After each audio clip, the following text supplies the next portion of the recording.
Good evening বন্ধুরা। আমরা ভাবতেছি যে বিকাল হয়েছে, তো কোথায় অল্প যাইব। আমার স্বামী বলল চলো অল্প ঘুরে এসে যাও। আমি বললাম চলো, তো ঘুরতে যেতেছি। তো কোথায় যাবো এটাই আমি জানি না, কোন জায়গা যাইব আমি এটাও জানি না।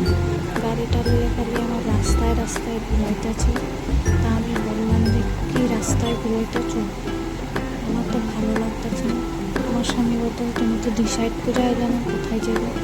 আমি বললাম আমি মুম্বাই তো রাস্তা চিনি না, নামও জানি না, তুমি যেখানে নেবে আমি তো সেখানেই যাবো। আমি বললাম চলো রাস্তায় ঘোরার থেকে আমি রুমে জায়গা হেঁটেই ভালো।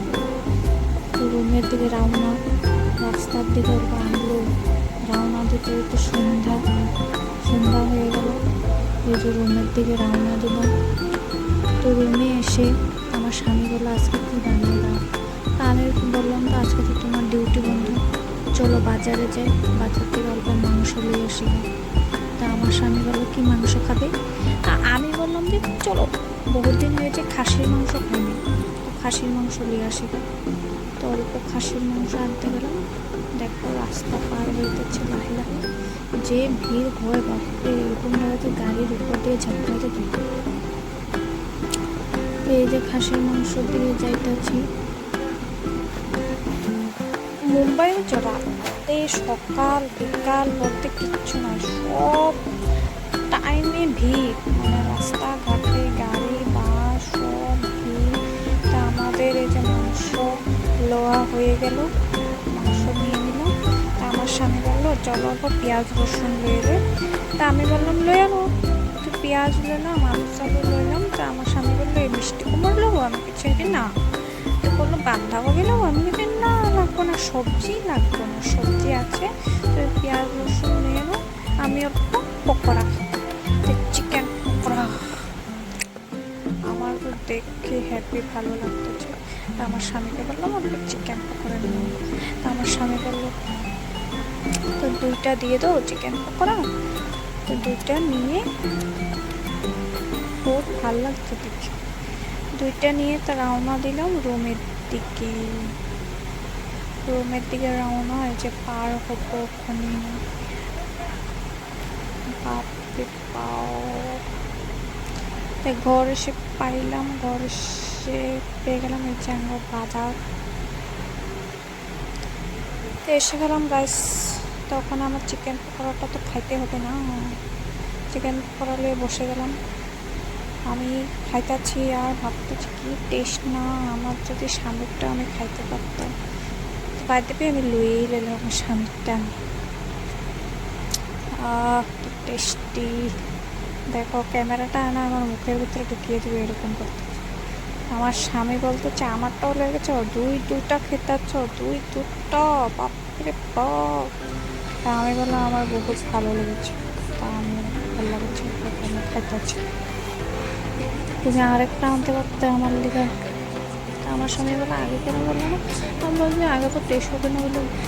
দেখো আমার অল্প আছে না, আমার স্বামীকে বললাম তুমি নাও।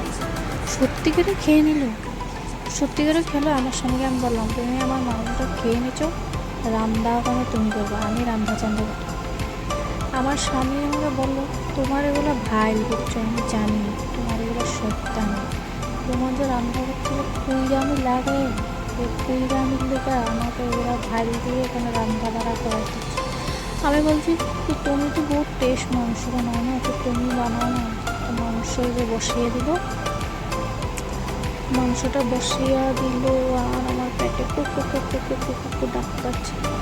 আমি যে একটু শুয়ে গেলাম, শুয়ে শুয়ে বলতে যে জলদি করো না, আমার বহুত ভুক লাগতেছে, ভুক পেটের মধ্যে ভুক।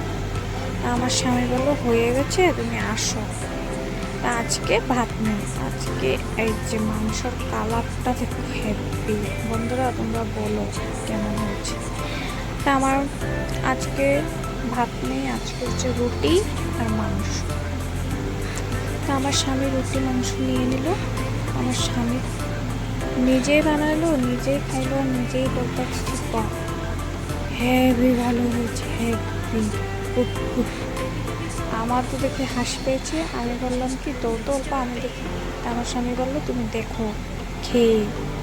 কেমন হয়েছে। তা আমি খাইলাম, সত্যি তো বহুত টেস্ট হয়েছে, বহুত টেস্ট বহুত। তা আমি বলতেছি যে আমার স্বামী যদি আমাকে খাওয়াইয়া দেয় তা আমার পেটটা ভরবে না। তা আমি বলতেছি আমাকেও একটা থালে রুটি মাংস দাও। তা আমার স্বামী বলতেছে তুমি আমার লোক খেয়ে নাও। তা আমি ভাবতেছি যে না না একটাও খাবো না, আমার কম হয়ে যাবে।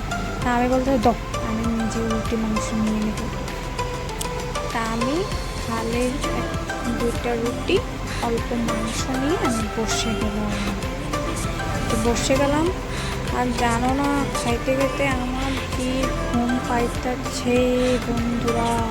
তা আমার ব্লগটা কেমন হলো তোমরা বলো। হ্যাঁ বন্ধুরা, কমেন্ট লাইক শেয়ার করো, ভালো লাগলে কমেন্ট লাইক করো, ভালো না লাগলে লাগবো না।